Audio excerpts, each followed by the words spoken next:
Salut, moi c'est Giaco. Et ça, c'est très probablement ce qu'a dessiné un gamer quand on lui a dit micro radio. Vendu aux alentours des 100 €, le Fifine K658 fait partie de la catégorie OVNI des micros dynamiques USB. Ceux-ci sont intéressants pour les streamers débutants et les joueurs souhaitant se débarrasser de leur micro-casque, logique, mais avec une acoustique nulle ou un clavier bien bruyant sa race. Avec son esthétique à la SM7B, sa connectivité USB plug and play et sa couronne de LED RGB, à un tarif plutôt abordable, celui-ci aurait donc tout pour plaire à l'audience citée précédemment, n'est-ce pas? Eh bien c'est ce que je vous propose de découvrir dans cette vidéo, où je vais déballer, découvrir et tester ce Fifine K658, évaluer et comparer ses performances brutes comme traitées, comment améliorer sa sonorité et son ergonomie, et déterminer si celui-ci mérite ma validation validée d'expert professionnel qui s'y connaît. On repassera sur la modestie de ce script. A noter avant toute chose que ce micro m'a été confié par la marque en l'échange d'une revue sur YouTube en bonne et due forme. Une proposition que j'ai acceptée une fois assuré de ma totale liberté d'expression et d'opinion. Fifine voit donc cette vidéo et l'avis présenté dans celle-ci pour la première fois en même temps que vous, et je n'ai reçu aucune compensation autre que le don du produit pour la réalisation de celle-ci. Un grand merci à eux donc pour cette opportunité et d'avoir accepté l'indépendance intrinsèque à mes productions pour cette première collaboration. Commençons donc par parler de ce qui vous accueillera collier ouvert, la boîte. Et pour le coup, rien à redire. C'est sobre, élégant, les informations présentées sont pertinentes, la classe. Et il en va de même pour l'intérieur de celle-ci, dont l'insert en mousse protégera le micro et tous ses accessoires, que ce soit lors du transport initial que lors de vos déplacements. C'est donc non seulement un emballage esthétique, mais un emballage utile. C'est suffisamment rare sur des micros à faible coût et d'origine chinoise pour que je le soulève ici. Bravo Fifine. Cet aparté sur l'emballage maintenant fait, que peut bien contenir celui-ci à part le micro? Une fois de plus, c'est une bonne surprise, car en plus des classiques cartes de visite et manuels d'instruction, par ailleurs extrêmement complet, bien illustré et pertinent, on retrouve un câble USB-A vers USB-C de 2,50 m d'une belle section, équipé d'un attache-câble estampillé Fifine, un petit trépied entièrement métal avec filetage micro 5/8 de pouce et boule en caoutchouc au niveau des pieds pour réduire les vibrations, un adaptateur de filetage 3/8 vers 5/8 de pouce pour la suspension, une bague en métal pour la fixation du micro à sa suspension, une suspension micro en plastique avec filetage et vis d'inclinaison métallique, dont la forme classique et la mention inhabituelle de mettre le micro dans le sens contraire laisse supposer qu'elle est commune avec d'autres micros de la marque, et le micro en lui-même, déjà équipé de sa bonnette. Celui-ci renvoie une impression de solidité avec un corps en aluminium élégant et un poids suffisamment élevé pour mettre en confiance, mais suffisamment réduit pour ne pas renvoyer l'impression de gourdin d'un SM7B. Les accessoires sont aussi de qualité et établissent un kit complet pour commencer à utiliser le micro. Même si je vous déconseille de laisser le micro à même votre bureau si vous souhaitez en tirer le meilleur, le trépied fera l'affaire le temps que vous investissiez dans un bras micro. Et il est sympathique de remarquer qu'une fois le bras reçu, vous n'aurez pas besoin d'échanger le câble USB fourni par un plus long, les 2,50 m feront largement l'affaire. Pour commencer à utiliser ce K658, vous aurez je pense compris qu'une simple connexion USB suffira. A noter que les câbles USB-C vers USB-C fonctionnent sans peine avec ce micro et que de par sa nature USB Audio Compliant, il sera reconnu nativement par vos appareils mobiles, consoles, par Windows, macOS et Linux, et même par votre frigo connecté, même si j'avoue ne pas avoir testé. Vous disposerez juste à côté de la prise USB-C d'une sortie casque mini jack, à travers laquelle vous pourrez entendre tant l'audio renvoyé par votre machine que le retour en temps réel du micro, dont vous pourrez d'ailleurs contrôler l'intensité et la présence dans les réglages audio des OS respectifs. Et une fois à l'écoute du son du micro grâce à cette sortie, le réglage du gain se fera via le potard en excroissance sur le haut du micro, et vous retrouverez au centre de celui-ci le bouton mute capacitif dont l'état sera indiqué par le cercle illuminé l'entourant. À l'opposé du corps du micro, un autre bouton capacitif permettra d'allumer ou d'éteindre la couronne de LED adressable qui malheureusement ne propose aucun réglage. Et c'est tout. On a donc ici un micro USB sans fioriture, plug and play, parfait pour débuter. C'est donc sa sonorité qui va lui permettre de se démarquer. Pas vrai? C'est ce que je vous propose de voir maintenant à travers ma batterie de test habituelle.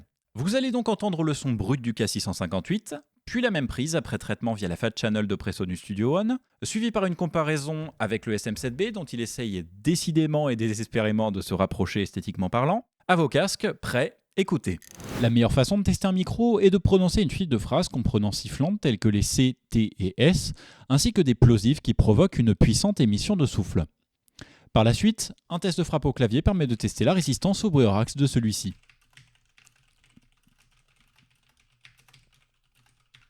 Puis, un passage de silence permet de tester le niveau de bruit du dispositif et sa sensibilité au bruit ambiant.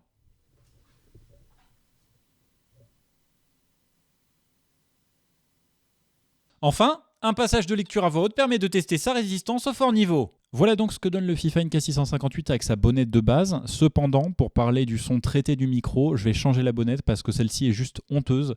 Donc, elle n'arrête rien. Donc je vais prendre une bonnette France Bleu pour refaire les mêmes tests, mais traités.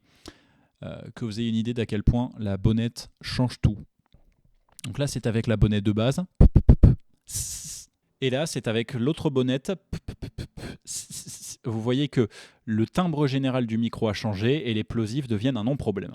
La meilleure façon de tester un micro est de prononcer une suite de phrases contenant de nombreux mots, comprenant sifflantes telles que les C, T et S, ainsi que des plosifs qui provoquent une puissante émission de souffle. Nous voilà maintenant sur la SM7B, tout est à plat à l'arrière et j'ai une bonnette de base. La meilleure façon de tester un micro est de prononcer une suite de phrases contenant de nombreux mots, comprenant sifflantes telles que les C, T et S, ainsi que des plosifs qui provoquent une puissante émission de souffle. Par la suite, un test de frappe au clavier permet de tester sa résistance au bruit hors axe.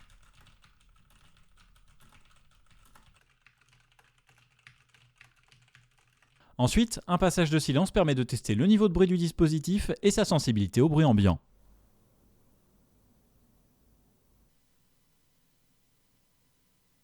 Enfin, un passage de lecture à voix haute permet de tester sa résistance au fort niveau.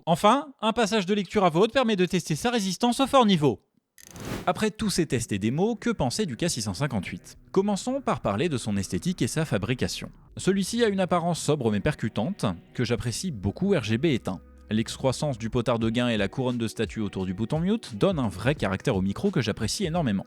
C'est un micro bien construit, faisant usage de métal partout où c'est nécessaire, corps du micro, filetage pied bonnette, panier de la capsule, et de plastique correct là où ça ne l'est pas. A l'inverse, la suspension fournie avec celui-ci est surdimensionnée et probablement pas conçue du tout pour ce modèle.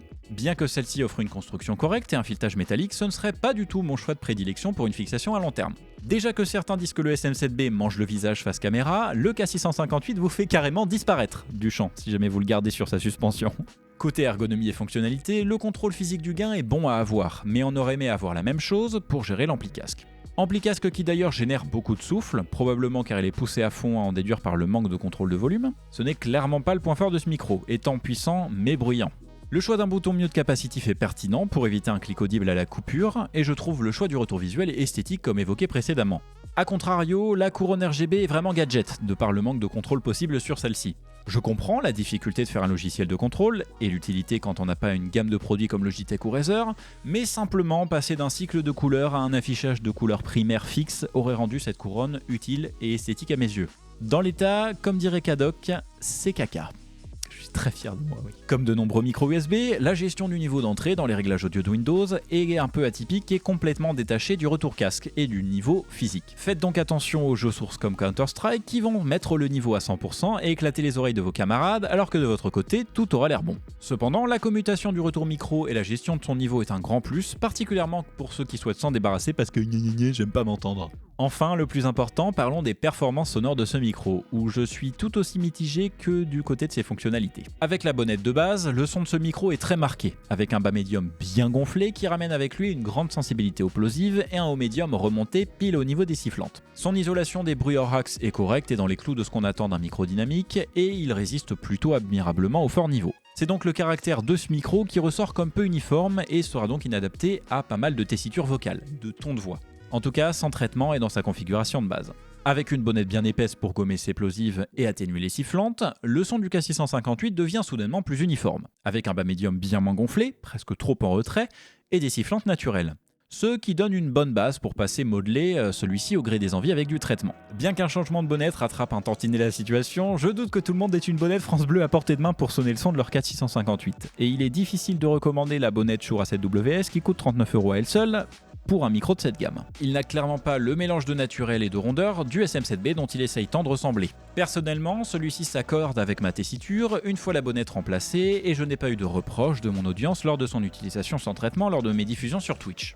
Donc si vous avez une voix grave bas médium comme moi et ou une voix avec un manque de grave et des sifflantes calmes, pourquoi pas ? Sinon, voici mes recommandations. Pour un nouveau dans l'univers du streaming, ou un gamer souhaitant améliorer sa qualité audio sans s'emmerder, je serais beaucoup plus enclin à recommander des micros comme les K670 ou K678 de la marque, qui pour bien moins cher auront une signature sonore bien plus naturelle et permettront une plus grande liberté de mouvement de par leur plus grande sensibilité, sous couvert d'une acoustique correcte et de bruit ambiant maîtrisé bien évidemment. Quant à ceux qui souffrent d'une acoustique déplorable ou d'un clavier bruyant, le K658 étant le seul dynamique actuellement vendu par la marque, le Samson Q2U, vendu 40€ moins cher, saura satisfaire les débutants comme les expérimentés avec une connectique USB XLR, un format micro main compact, une sortie casque avec retour micro en temps réel exempte de bruit et une sonorité plus neutre et plaisante avec tous les accessoires nécessaires et le sourire qui vont avec. En conclusion, le Fifine K658 est un micro avec une esthétique percutante et une grande simplicité d'utilisation. Il regroupe ce qu'on attend d'un microphone USB pour débuter en termes de fonctionnalités et d'accessoires fournis à un tarif qui parle à cette audience. Cependant, celui-ci présente beaucoup de défauts que je mets partiellement sur sa jeunesse, du fait que c'est le premier dynamique de Fifine.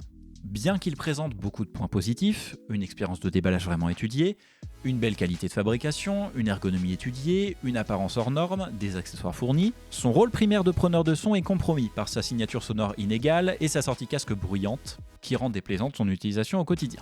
À 100€, le K658 est donc un ensemble difficile à situer.